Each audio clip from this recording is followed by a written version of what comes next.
একটা সবুজে ঘেরা গ্রামের পাশে ছোট একটা পাহাড় ছিল। সেই পাহাড়ের পাদদেশেই থাকত সবুজ রঙের বিশাল শক্তিশালী হাল্ক। পুরো গ্রাম তাকে চিনত তার শক্তির জন্য। কেউ ভারী কিছু তুলতে না পারলে ডাকত হাল্ককে, কেউ রাস্তা বানাতে গেলে বলত, হাল্ক থাকলে চিন্তা কি।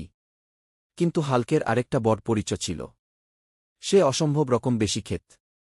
গ্রামের লোকেরা মজা করে বলত, হাল্ক একা একদিনে যা খায় আমরা 5 জনেও তা পারি না। হাল্কের খাওয়ার রুটিন। সকাল শুরু হতো বিশাল নাশতা দিয়ে। ডিম, রুটি, ভাজি, দুধ, কলা সব একসাথে। দুপুরে 3 থেকে 4 প্লেট ভাত, ডাল, মাংস, মাছ। বিকেলে আবার চা বিস্কুট। রাতে বিরিয়ানি, কাবাব, মিষ্টি সব শেষ না হলে ঘুমই আসত না।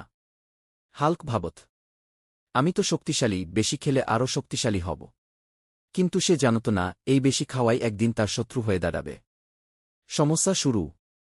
কয়েক মাস পর হাল্ক বুঝতে পারল, তার পেট আগের চেয়ে অনেক বড় হয়ে গেছে।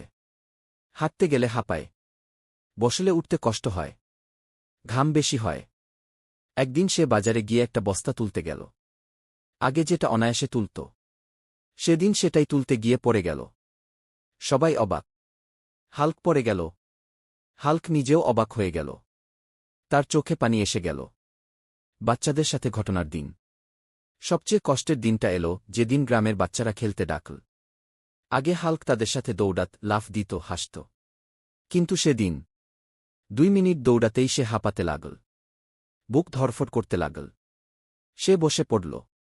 বাচ্চারা চুপ করে গেল। হাল্ক লজ্জায় মাথা নিচু করল। সেদিন রাতে হাল্ক ঘুমাতে পারল না। সে ভাবল, আমি কি শুধু খেতে খেতেই নিজেকে শেষ করে ফেলছি। মায়ের উপদেশ। পরদিন হাল্ক তার মায়ের কাছে গেল। মা সব শুনে বললেন, বাবা, খাবার খাওয়া খারাপ না, কিন্তু বেশি খাওয়া শরীরের শত্রু। শক্তি চাইলে নিয়ম মানতে হবে গি। মায়ের কথা হাল্কের বুকের ভেতর ঢুকে গেল। হাল্কের পরিবর্তন। সেদিন থেকেই হাল্ক সিদ্ধান্ত নিল, সে বদলাবে।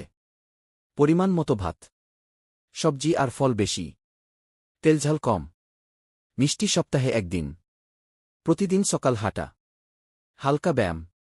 প্রথম দিকে খুব কষ্ট হতো। হাল্ক মাঝে মাঝে খাবারের দিকে তাকিয়ে ভাবত, আর একটু খেলেই বা কি হবে। কিন্তু সে নিজেকে থামাত। পরিবর্তনের ফল। 1 মাস, 2 মাস। হাল্ক দেখল, তার ওজন কমছে, শরীর হালকা লাগছে, সে আবার দৌড়াতে পারছে। গ্রামের মানুষ বলল, এই তো আমাদের পুরনো হাল্ক। হাল্ক হাসতে হাসতে বলল, বেশি খাওয়া শক্তি নয়, নিয়মই আসল শক্তি গি। শিক্ষা। সেদিন থেকে হাল্ক শুধু শক্তিশালী নয়, সে হয়ে উঠল স্বাস্থ্য সচেতনতার উদাহরণ।